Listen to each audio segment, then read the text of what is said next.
maganda.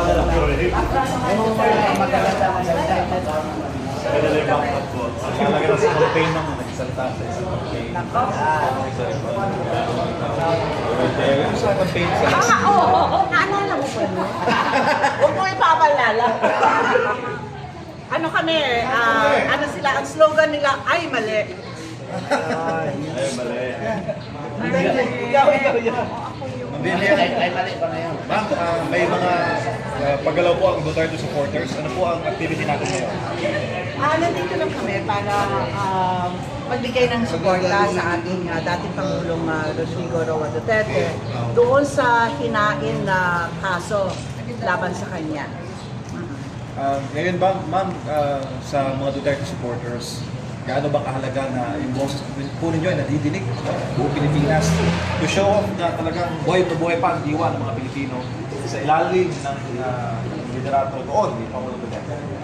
Alam mo, ilan lang naman kami dito, no? Pero ang importante is yung nabibigay namin yung boses nga na talagang solid Duterte pa rin kami at forever daw. At syempre, hindi naman kami papayag na ipinahihiya yung ating dating Pangulo. Yun lang naman ang sa amin. Ano? Kasi masakit yon para doon sa mga talagang sumusuporta sa kanya. Lalo pat may kaso siya ngayon, ma'am, filed by Congresswoman Lance Castro. Alam natin kung sino yung mga nagpa-file ng mga kaso. Alam natin kung ano yung nangyayari sa Congress. Mulat na mulat ang aming mga mata sa mga nangyayari sa paligid namin. So, kami siguro kailangan magbigay na ng boses.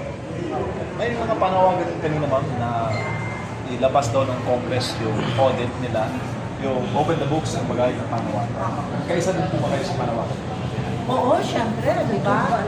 Oo, lalo na nung yung nagtatanong lang naman, na-detain nila, no? So, bakit gano'n, ano? So, nagtataka rin kami kung bakit gano'n, no? So, kailangan talaga open the books. At yung sinasabi nga nila, yung mga travel expenses na ang nasa GAA is yung budget nila na 2,066,000,000, no? So, ang nagastos lang pala nila is less than 100 million.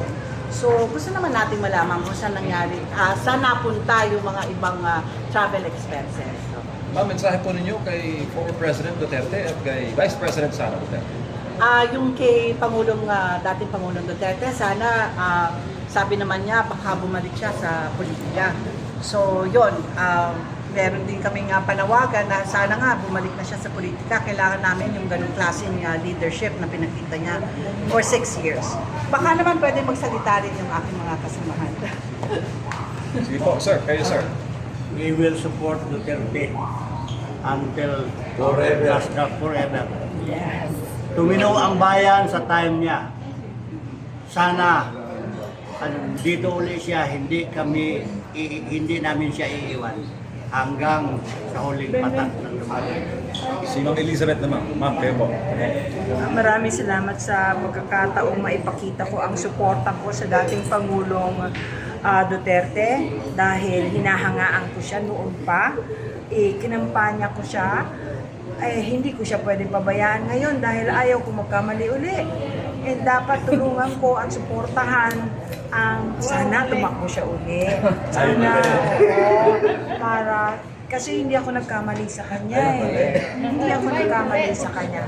Ang laking tulong at pakinabang ng mamamayang Pilipino ng buong Pilipinas nang siya ang presidente. Nandito po kami para sa inyo.